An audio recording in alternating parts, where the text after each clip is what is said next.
I'm going to show you how to smoke beef ribs on the barbecue like a gaucho. Yes, all secrets will be exposed. Big thanks to Kamado Joe for sponsoring this episode. I selected these two beautiful pieces of short ribs. Now, a gaucho would have like a giant piece of beef, of course, but we're keeping it home style so you can do it too in your own backyard. Look at these beautiful beef ribs. Great intermuscular fat, dark red meat, which means these are going to be extremely tender and juicy by the time they are done. First thing that we need to do to treat these beef ribs like a gaucho would is just to put some salt on them. The Argentinian flavor profile is rather simple at first. It starts with really good quality beef and salt. And both of those combined, cooked in the right way, are going to turn into magic. And the last thing that I'm going to do is take out a thermometer and stick it into the beef rib. The reason why I'm doing that is because I want to make sure that I get it right. This is an absolute beautiful piece of meat and it would be a shame to mess it up. And with a thermometer like this, I can keep my eye on the temperature as well as the temperature on the barbecue. And with the thermometers inside the beef, I feel much more secure. The gaucho way of cooking beef ribs might be simple, but it's not easy. I'll be using the Kamado Joe Kettle Joe to simulate the gaucho's way of cooking. For that style of cooking, I'll be using the setup with the slow roller ring. So the distance between the bottom charcoal grill grate and the grill grate that holds the beef is going to be as big as possible. Normally you would use the slow roller with a heat deflector like this, but today that's not the case. I want direct heat. We're going to be doing a low and slow session, but without indirect heat, over direct coals, and that is pretty interesting and it will give us a real good flavor profile. Let's start by taking out the grill grates, put in some Kamado Joe Big Block. And did you know that the Big Block was made with Argentinian hardwood? So it's going to be the perfect combination. Take one fire starter, stick it in and light it up. And while we wait for the charcoal to be lit up, I'm going to show you the first real trick an Argentinian Gaucho applies to his meat. It starts with something as simple as bottle flip. How much time do we have? I think it's going to be a long video. No! 2 hours later. I give up. No bottle flip today. But it's not without reason. This is about 250 milliliters that we have left in the bottle. That is 1 cup of water. And to that I'm going to add 2 tablespoons of this. This is the PitmasterX barbecue beef rub. And you make that by mixing up 2 tablespoons of salt, 2 tablespoons of black pepper, a tablespoon of paprika powder, a tablespoon of onion powder, and half a tablespoon of garlic powder. Then we put the cap back on, give it a good shake, and take a knife and stick a hole in it. That's right. Now we got our own spray bottle with the PitmasterX barbecue beef rub. Well, I'll show you the way that it works once we get the beef ribs on. You're going to need something tasty to go with these beef ribs.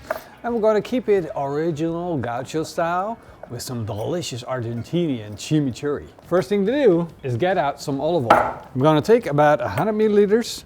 And of course, we made sure that we wrote down this recipe for you on our website, PitmasterX.com. While we wait for 100 milliliters to come out of that bottle. It's a good thing that these beef ribs take so long because that olive oil takes a long time to come out. Real-time event here. Making chimichurri. Oh, there it is. But that's not 100 milliliters, so we're continuing the story. This stuff's so good. Oh. To that we're going to add 2 tablespoons of red wine vinegar, half a tablespoon of ground pepper, a teaspoon of chili flakes, a tablespoon of dried oregano, a clove of garlic, 30 grams of fine chopped parsley, then shake it up and your chimichurri is done. My charcoal is now exactly the way I want it to be. It is glowing red hot, but we only have a little bit, which means we're going to have a moderate heat at grill grate level. So now it's time to put the grill grates in. And as you can see, I can actually keep my hands here for a longer period of time. So that's how we know it's safe to put the beef ribs in. I'm starting with my meat side down. For now I'm gonna keep the lid open because that's just the gaucho way to do it. They probably don't have lids when they're grilling. However, if things go a little fast, I always have the option to just close the lid and just dial in the heat with the top or the bottom vent make sure that things don't go too fast. And thereby you have control over the airflow and the temperature that your beef ribs will be cooking at. We've been smoking our beef ribs for 3 hours now, and at some point I started closing the lid because we lost a little bit too much heat due to the wind. But look at these beauties. Look at the beautiful red crust that we're building up. All smoke color and loads of flavor. The brown red color, that's exactly what we're looking for. You can even see that the beef bones already start to pop. I'm gonna flip them around, take a look at the other side. Whoa, that is a good sign we might be getting some tasty beef rib. The beautiful bark that we get from direct heat and grilling at such a low temperature is completely different than the bark that you get from low and slow smoking. There's way much more crunchiness than you would otherwise get. And that focus on crunch is something that is very specific for Gaucho styles of beef rib. Now of course, Gauchos also worry about drying out their beef ribs.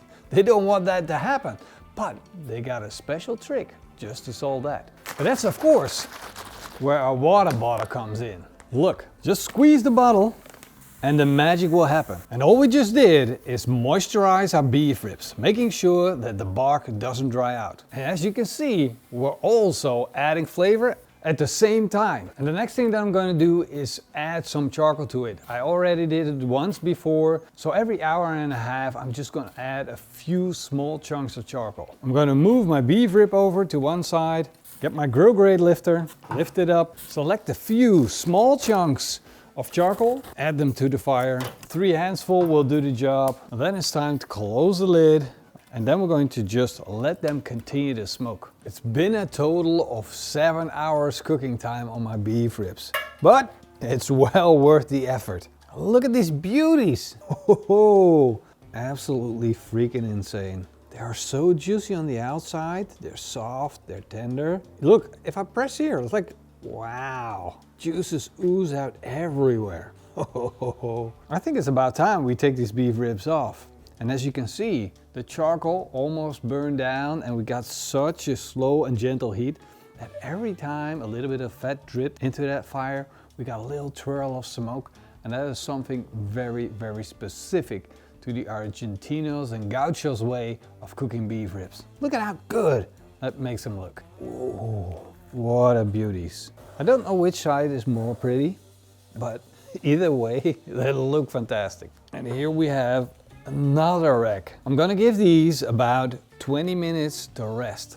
The temperature's pretty high, 92 degrees Celsius core temperature is the perfect temperature for beef rib. But then we gotta let them rest. We can't eat them at 92 degrees Celsius, so resting is a necessity. Let's slice into these. That's like slicing through butter.